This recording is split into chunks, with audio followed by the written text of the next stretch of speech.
So in today's video, I'm going to show you how to download to the user's computer using a Power Automate flow. So instead of having to have the user navigate to a SharePoint site to get the file or open it in a browser, but still showing the address to that SharePoint site, maybe you don't want them to have access to it.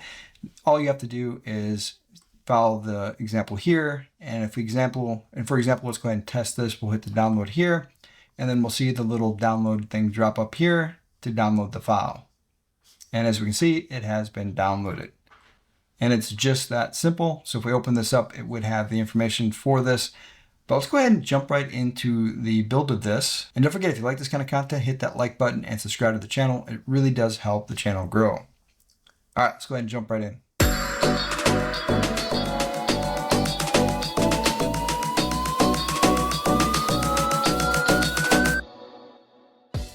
All right, so this is the app we're going to test this on. Now, I've done a couple of different videos on this one, and I've done quite a few videos on creating PDFs or Word documents and different types of things. Let's go ahead and take a look at my channel quick, and I can show you how to get those videos if you want to see some of the other videos on how to create these documents. And if you go to my channel and you just search for Word, you're going to find a whole bunch of them. Now, we're actually going to use as kind of a template, if you will, the one right here. This is going to be kind of our flow that we're going to use. So if you want to see more about the actual build of that flow, this is the video you want to check out. But you'll see that I've used this particular app a couple different times. In here, you'll actually see this app show up on some of the images. So if you're looking for the build of this app, it's usually going to be this blue color here, and it'll usually have a picture of that app here. Now, in this case, this is a playlist. It has 30 videos having to do with Canvas apps primarily in here. So if you want to check out kind of the build of this app and the different pieces as we went through, you can actually check that out here. Now let's go ahead and take a look at our SharePoint site for a second here. So this is the SharePoint site that we're going to use. It's going to be our Office Solutions Pro. I've used this again in quite a few videos. And this is the document library that we're going to use. Now in this case, we're going to use this template here. This is for how to do it with HTML and not using your premium connector. So there is a video on that also. We're going to use this one. And a lot of times what I recommend doing is creating another place we're going to store these. But for this video, we're just going to put it in the same folder. But normally I would put in like a temp files folder, if you will, or something like that. And that's where I would actually store the outputs of these. But again, for this video, we're just going to put it into the same folder here, and I'll show you the step where you could select a different folder if you want to. All right, let's go ahead and go back to our Power App for a second here. So what I'm going to do, let's go ahead and select the PDF. So I'm going to hold the Alt key down and select this, and we're going to take a look at this first one here. What we're going to do is essentially recreate some of this. So again, that generate project request PDF is one we're going to kind of emulate as part of this. And we're going to create a button here to essentially do this new flow where we download the file directly from here and bypass it basically from opening the SharePoint site. So it'll just kind of download to the user's desktop or downloads folder or wherever they've got their downloads going to. Now let's go to our solution and take a look at the previous one before we build the next one. So here is the generate project request PDF. Let's go ahead and edit this so we can kind of see all the different steps in here. And it'll just kind of be a walkthrough of most of the steps we're going to use as part of this process here. So we're going to need the Power USB 2 connector. Now in this case, we needed the ID and the impact areas. This is a multi-select, so we wanted to bring that in as one of the options that you could do here. We're only going to use the ID for this demonstration because that's all we really need. And we use that ID to get the item. And then this is part of impact areas here where we would initialize a variable and then append it to a string variable here. So we don't really need these two. We just need this one here and this Power Apps trigger here. And then we're going to populate a Word template. So we're going to do that step again. We're going to create the file. We're going to get the file properties. And then from there, we're going to deviate. We're not going to do the rest of this, but we're going to do some other steps here, provide that information back to the app, and then delete the file that we created. All right, let's go ahead and back out of here. And then let's go ahead and create a new flow, and we'll do an automated cloud flow. And I always skip this, so let's just go bypass that entirely. And we'll call this download desktop. And it'll be, again, a Power Apps trigger here, version 2. And we'll add a text input, and this will be our ID. All right, let's go ahead and add our next step. And this will be our SharePoint. And again, I showed you this, it's going to be the get item. So let's go ahead and find our get item property here. And I wish it was in alphabetical order. Let's go ahead and find get item, then find our portal. And that'll be, again, our Office Solutions Pro. and our list name is our requested projects here, and the ID, if it's not here, all we have to do is go to trigger expression here, and it'll be trigger body, and then we'll go ahead and put in text and hit OK. And then let's go ahead and save. And if I refresh this after it saves, this should show up as the ID. I don't know why it's not automatically just adding dynamic content for the trigger for Power Apps version 2, but apparently that has been broken recently because this was working, and actually this still works correctly, I believe, on the federal tenants, but for some reason it's not. So let's go ahead and refresh quick, and we can confirm that we put that in there correctly. And again, we still can't find our dynamic content. It's strange, but it will eventually show up there as we go through this process. Let's go ahead and create a new step. Now this is going to be our template. So let's go ahead and find our Word Online, and we're going to populate a Microsoft Word template. And again, we're going to go ahead and find our Office Solutions Pro website right here. And then we'll go ahead and find our document library, template processing, and find that template in here. And that'll be right here. Let's go ahead and wait for this to populate. We'll go ahead and put the title in here. Again, I'm not going to fill out everything. If you want to watch this entire process, refer back to those videos that I showed you, and that'll walk you through how to build this entire process out. Let's go ahead and create a new step. And for this, let's go find our SharePoint. And now what we want to do is create a file. So we'll go ahead and create a file here. And again, it's going to be in our same folder that we have the file stored. So let's go ahead and find that quick. Template processing. And we'll put it in the request intake template. And then for a file name, that looks good. It'll be a title, the ID number of the file, and then the approval status.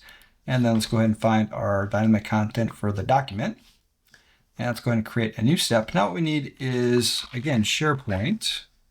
And what we need to do is get our file properties.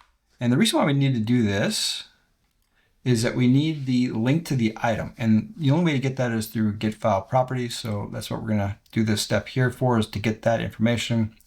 And again, it'll be Office Solutions Pro. And then we'll go ahead and find our template processing. And then it'll be our item ID from our create file.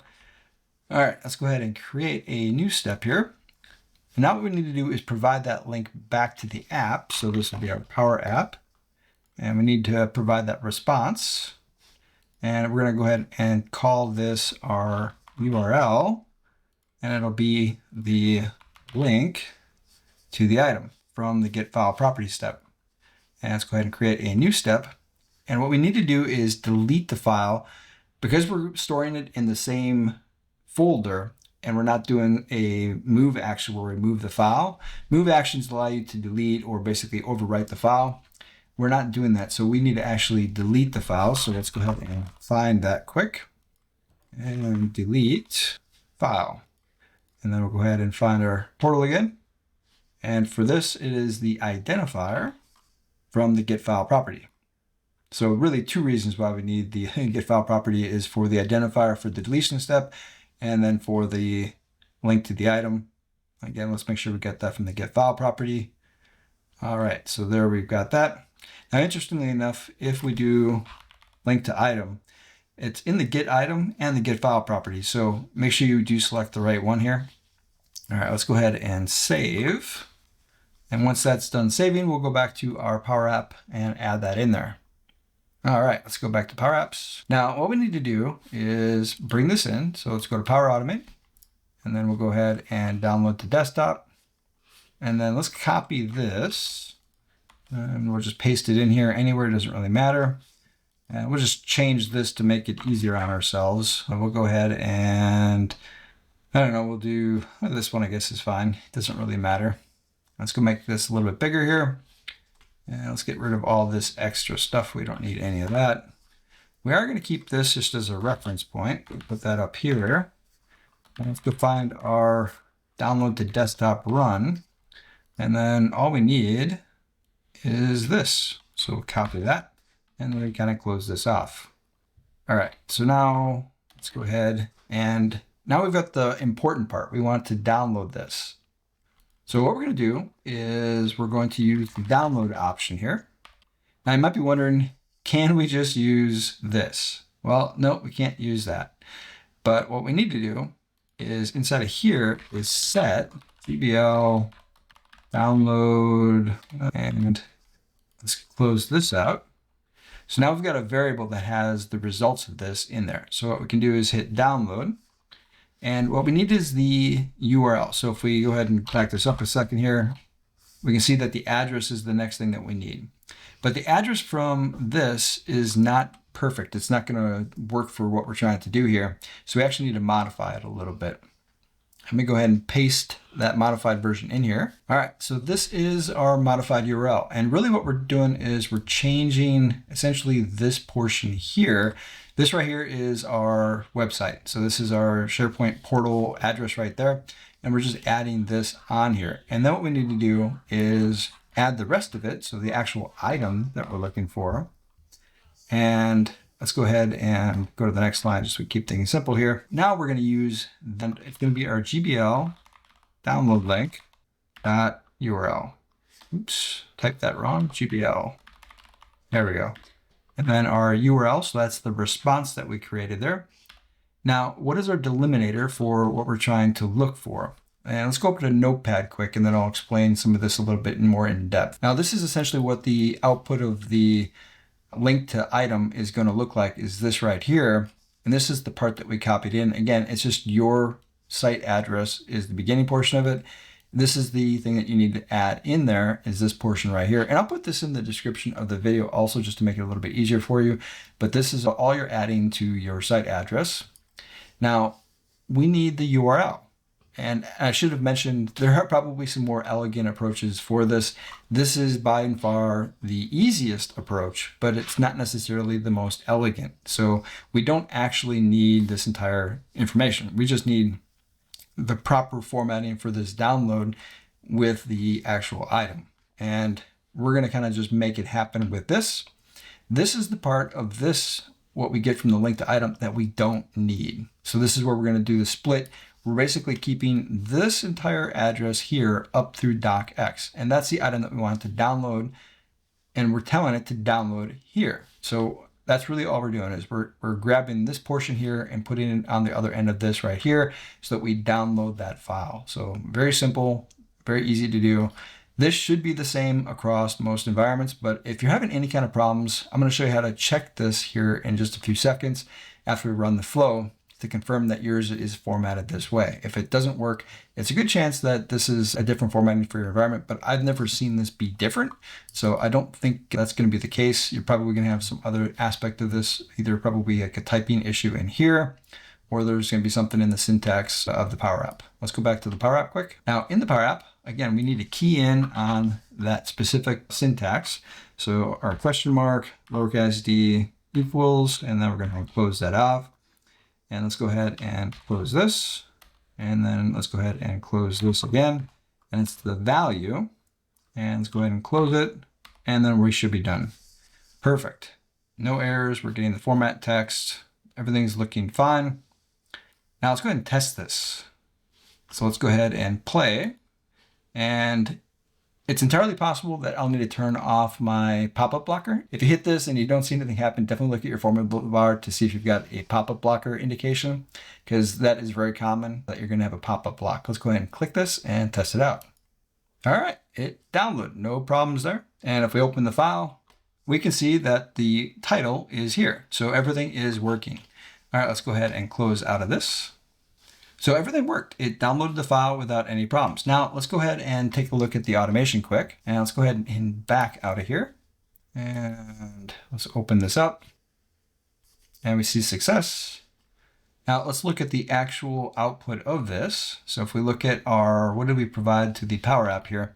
The URL at the bottom here is really what you're looking for. So you can copy this, put it in Notepad, and what you're looking for is, does this have the same ending? If it does, then that's exactly the setup that you need. If this is different for some odd reason in your area, then you would change this up a little bit so that you basically end at docx. That's the only portion that we need for this. But this is essentially how you would allow yourself to download the file instead of having people navigate to the SharePoint site and accessing it that way. And as we can see in our SharePoint site, the file has been deleted.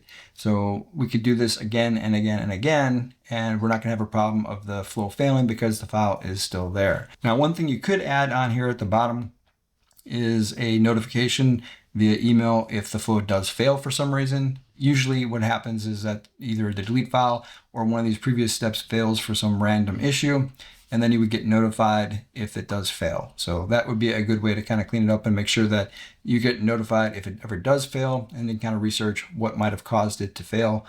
But generally this doesn't fail.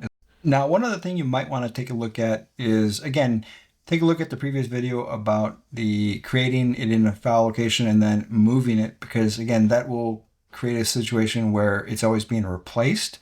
So you don't have to worry so much about deleting.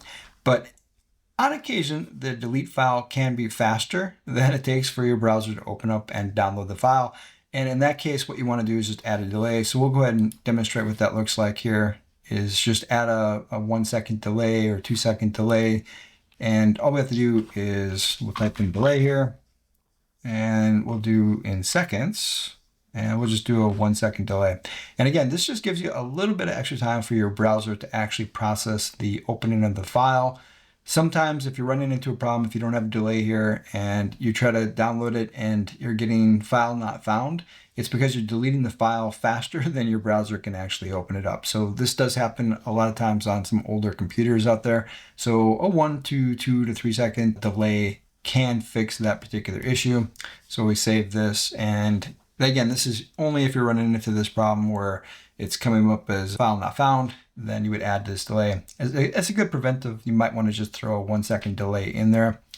But keep in mind that if another user within a second of running this flow also hits the button, it's possible that their flow will fail because the file is already there. And that's where you would do the create a file, and then you would move the file to a different location. And then you can always still delete it. But when you do a move, you have the option to essentially overwrite the file. So you can eliminate the need for this and having to do any kind of housekeeping for this. So there are different steps that you can try depending on, again, how many people are using this across your organization and the possibility that some of these types of issues could come up in your use case. All right, hopefully you found the content helpful. If you liked it, don't forget to hit that like and subscribe. It really does help the channel grow. Until next time.